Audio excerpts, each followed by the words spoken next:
¿Qué es construir consensos? Si a mí me preguntan, yo creo que para mí construir consensos es construir relaciones de confianza entre personas que duren en el tiempo. Independientemente de la situación en la que nos toque construir esos consensos, para mí es construir relaciones de confianza entre personas a lo largo del tiempo. Les cuento mi experiencia. El año pasado, como todos saben, Argentina tuvo el honor de presidir el G20. Ese es el contexto en el que yo tenía que construir consensos. El G20, para contarles un poco qué estaba en juego, cuáles eran los actores, es el foro económico más importante del mundo, de coordinación entre países. Esos 20 economías juntan el 80% del PBI del mundo, 2/3 de la población del mundo, y lo que se decide en el G20 después tiene impacto en todo el resto del mundo, en todo el resto de los países. Surgió expandiendo el G7, que es el grupo de países más desarrollados, integrando otros países como Argentina y países emergentes que tienen importancia en el sistema financiero global. Y empezó como un foro de ministros de finanzas y presidentes de bancos centrales, solo económico. Hace 10 años, con la crisis financiera, se juntaron por primera vez los líderes, los presidentes, y en el G20, para que vean el tipo de cosas que se discuten, se acordó el paquete de medidas para frenar la crisis financiera global. No solo eso, sino que después se trabajó en el G20 todas estas medidas de regulación financiera, de los bancos, de depósitos, de cajas, para evitar que crisis de esa magnitud se produjeran. Entonces, ese tipo de medidas de coordinación macroeconómica del mundo son las que se negocian en el G20 y que tienen impacto en países del G20 como en todos los otros países. Y hace 10 años el G20 cobró una importancia muy política, además de económica, y se empezaron a juntar los presidentes todos los años, como vieron en Argentina el 1 de diciembre, que vinieron todos los líderes del mundo acá como Argentina, país anfitrión. Entonces, ¿sobre qué había que construir consensos en el G20? Primero, posicionar a Argentina en un momento de repensar la inserción de Argentina al mundo, de volver a integrarnos al mundo. Después, cuando uno es presidente del G20, este es un mecanismo informal de líderes, tiene que decidir la agenda del año, y en la agenda hay muchos temas de legado. El G20 este año cumple 20 años, entonces cada presidencia le va agregando temas y es un cuerpo de temas que se van trabajando año a año. Entonces Argentina lo que tenía era que ver cómo se posiciona ante todos esos temas, cómo maneja la agenda, qué agenda quiere para ese año dentro de los temas que ya están, y además elegir sus prioridades. Por ejemplo, Argentina eligió el futuro del trabajo como una prioridad, o el financiamiento de la infraestructura como otra prioridad.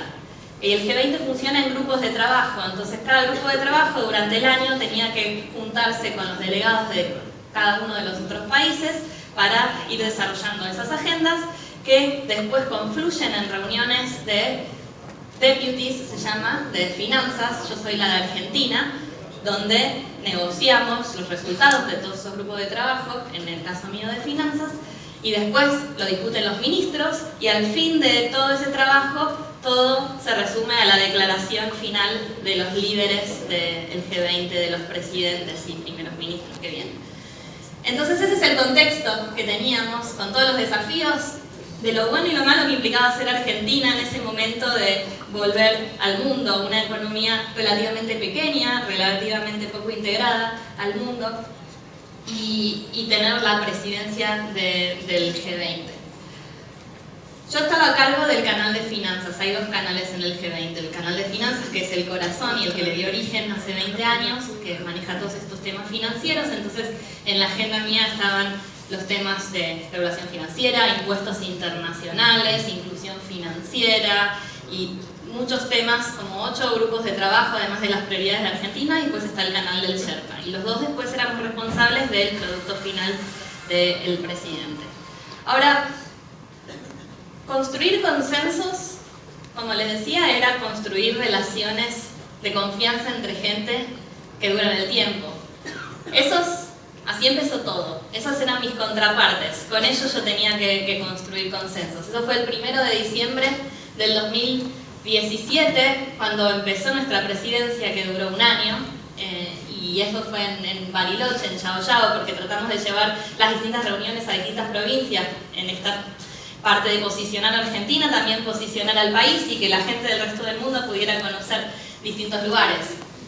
Y eso también forma parte de construir consensos y construir buena voluntad. Esto era en Bariloche, en Chaoyabra. Entonces, son como unas 65 personas alrededor de la mesa, en general viceministros de finanzas y vicepresidentes de bancos centrales y responsables de organismos internacionales, en los que ese día les presentamos la agenda de Argentina del canal de finanzas del G20 y qué era lo que queríamos conseguir. Y al final, ellos, por más abstractos que sean los temas, o técnicos, o difíciles, o políticamente controversiales, son personas con las que tenía que yo construir relaciones de largo plazo, de confianza, para lograr el éxito de la presidencia del G20. Es lo que seguro que les pasa y nos pasa todos los días en distintos contextos para buscar ese consenso. Son ellos, son un grupo diverso, como ven, son distintos países que vienen de distintas culturas, distintas situaciones económicas que tienen los países, distintos valores, distintos grados de apego a la democracia o a distintos valores como derechos humanos. Son culturas muy diversas, sin embargo, al final todo se reduce, o no solo se reduce, pero lo que hay al final de todo es construir relaciones entre personas que duren en el tiempo. Yo no los conocía de antes, entonces tenía ese desafío de construirlo y rápido generar esa reputación. La primera clave para lograr construir este consenso es trabajar en estas relaciones de confianza y trabajar todos los días en generar estas relaciones de confianza. Y lo principal que uno se enfrenta es que tiene que salir de su zona de confort. En todo sentido, nosotros trabajamos en todos los usos horarios, porque como están en todos los lugares del mundo, muchas veces trabajamos durante la noche, llamando a la noche a Asia, Japón, China, a la mañana 5 de la mañana Australia, durante la mañana los europeos, a la tarde Brasil y México, que tenían usos horarios más parecidos a nosotros. Y trabajar en todos los detalles, en todo lo que se pudiera que ayudara a crear buena voluntad y esos vínculos de confianza. Entonces, llamarlos muchos, que todos se sientan escuchados, que las opiniones de todos los países cuentan, no solamente hablar con los que uno de afuera puede pensar que son los actores más importantes. En el G20 cualquier país puede bloquear cualquier cosa. Entonces era muy importante hablar con todos. Y en ese hablar con todos te ayuda a construir esas relaciones. Y es difícil a veces, porque a veces los tenés que ayudar a entender por qué para Argentina es importante determinada prioridad, o entender qué le preocupa o qué otras batallas ellos están peleando con otros miembros del grupo, y tratar de encontrar un equilibrio general entre los 20 para el resultado que nosotros queríamos. Y no es fácil, como les decía, a veces tocaban situaciones bastante asimétricas, como esta era una negociación que tenía con Japón y con Arabia Saudita. Japón es el presidente de este año, Arabia Saudita el que viene, donde estoy tratando de convencerlos de que continúen con las prioridades de Argentina. Hay diferencias de todo tipo, y sin embargo, salir de la zona de confort, ponerse en el lugar del otro, entender qué le interesa al otro y cuidar todos los detalles, creo que es la primera clave de esto de construir confianza y construir estas relaciones. Los detalles, por ejemplo, aprendimos estudiando con las embajadas la pronunciación de los nombres de cada uno. Entonces, cuando yo fui a esa primera mesa, yo sabía que Subhash de India se llamaba y se pronunciaba así porque necesitaba que Subhash se dé por aludido cuando yo le daba la palabra en vez de decir ahora India, ¿no? Entonces son pequeños detalles que hacen a esas relaciones que nos ayudaron mucho a esa buena voluntad. La segunda clave, después de trabajar mucho en estos vínculos, es tener un equipo que haga lo mismo. Entonces acá eran 8 áreas de trabajo y yo tenía un equipo que tenía que trabajar con los delegados a su nivel en esto mismo, ¿no? De trabajar todos los días en hablar, en entender qué necesitan el otro, qué le molesta, cuáles son sus líneas rojas, y eso funcionó muy bien. Entonces el equipo hacía lo mismo a su nivel y yo podía confiar en ellos para también que vayan limando asperezas y acercando posiciones y que yo no llegara tan desgastada al momento de las negociaciones finales, ¿no? Y eso también funcionó en todo el gobierno, porque así como yo tenía el equipo, las cosas que sabía que en última instancia requerían una decisión mucho más política que técnica, estaba también el ministro. Yo trabajo en el Ministerio de Hacienda con el ministro Duhovne, que él era el que también hablaba con los ministros, y cuando esto ya se acercaba a la cumbre y había algunos temas geopolíticos muy importantes, también el equipo del presidente estaba a disposición. Entonces cada uno ocupando su distinto lugar y con un equipo para arriba y para abajo, podíamos ir distribuyendo y qué pelea iba a dar cada uno para que todo transcurriera lo mejor posible. Entonces, construir esos vínculos, tener un equipo en el que uno puede también delegar no solo el trabajo, sino batallas para hacer una estrategia juntos, creo que es importante. Después, entender las reglas del juego. Cada negociación tiene una dinámica propia, una dinámica particular, y conocer bien las reglas de ese juego y saber jugarlo es clave, obviamente, para el éxito. Las nuestras les cuento cómo eran. Empezaban las reuniones de deputies de finanzas. Yo tenía que presidir esa mesa en Buenos Aires. 2 días de trabajo donde se hablaba cada uno de los temas de la agenda que ya habían trabajado los equipos en otras reuniones anteriores en otros lugares del mundo. Y durante el día te dabas cuenta qué posiciones todavía quedaban sin reconciliar y qué problemas todavía quedaban que no habías podido solucionar en todas las conversaciones previas y tampoco tu equipo. Y después, al final del día, tipo 6 de la tarde, empezaba la negociación del comunicado oficial de los ministros de Finanzas y presidentes de bancos centrales del G20. Ese comunicado es el que después sale en los diarios y la gente le presta mucha atención. La misma dinámica se daba después al final del año para el de los líderes. Entonces empezábamos así y terminábamos así, en una sala mucho más pequeña, con un representante por país, y en las pantallas proyectadas el texto, y ahí se discute palabra por palabra. Es una negociación muy tediosa, donde es muy importante entender exactamente todos los temas y qué le molesta a cada uno y qué sensibilidades hay con cada palabra. Tener el equipo también que te ayuda, y dura toda la noche esto. Y entonces entender el juego también es entender la dinámica de por qué tiene que durar hasta toda la noche. Como en casi todas las negociaciones, no todos van a ganar y no todos van a ganar todo lo que llevan a la negociación. Acá cada país viene con un paquete de cosas que quiere y otras que le molesta y no quiere que figuren en ese comunicado. Y al final ellos negocian todo ese paquete y uno tiene que entender qué están dispuestos a ceder y cuándo están dispuestos a ceder.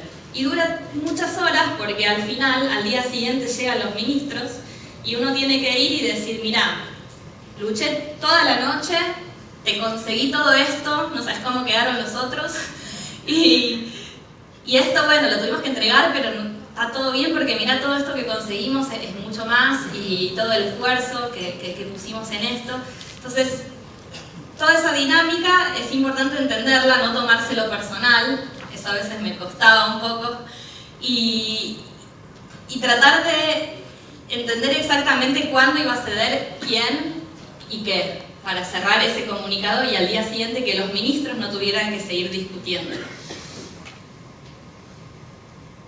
Y además puede estar todo bien en cuanto a que construiste vínculos entre esas personas, que estás debatiendo temas de, por ejemplo, cómo son los impuestos a la economía digital, internacionales, temas súper importantes, pero que se reducen a generar vínculos de confianza entre personas. Te puede estar yendo bien, también tu equipo puede estar funcionando bien, a su nivel, con todos sus pares.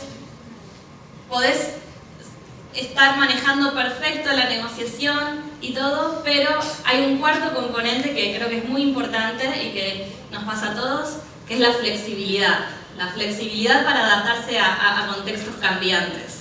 El año pasado seguro todos tuvimos que tener flexibilidad para adaptarnos a contextos cambiantes.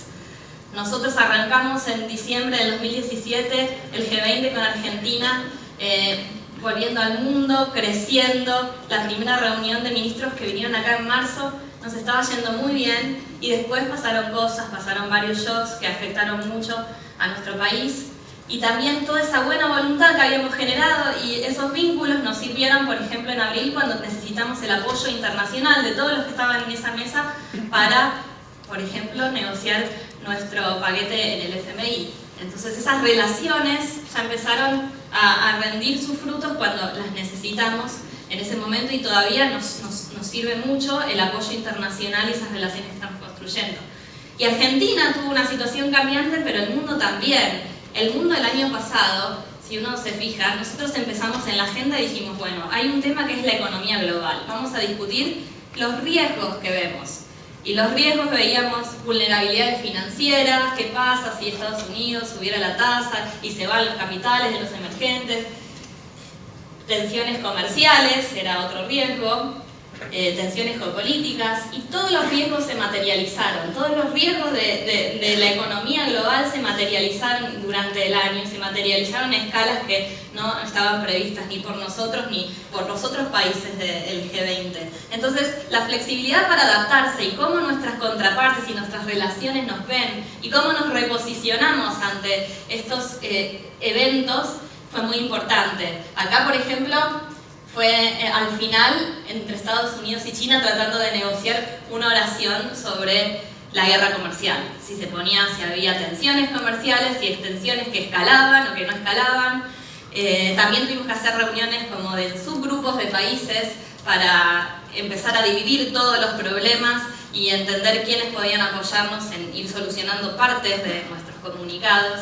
Entonces esas relaciones de confianza, el equipo que funcione, también conocer tu juego, tu negociación y adaptarnos, flexibilidad, creo que esas 4 cosas fueron las que llevaron al éxito. Y estábamos manejándolo bastante bien. ¿Y qué pasó? En los últimos meses del año, como el escenario global estaba tan enrarecido, el G7, por ejemplo, fracasó, se quedó sin un comunicado. Si ustedes se acuerdan, los diarios en ese momento, Canadá no pudo lograr que 7 países, que son un subgrupo de nuestros 20, lograra consenso.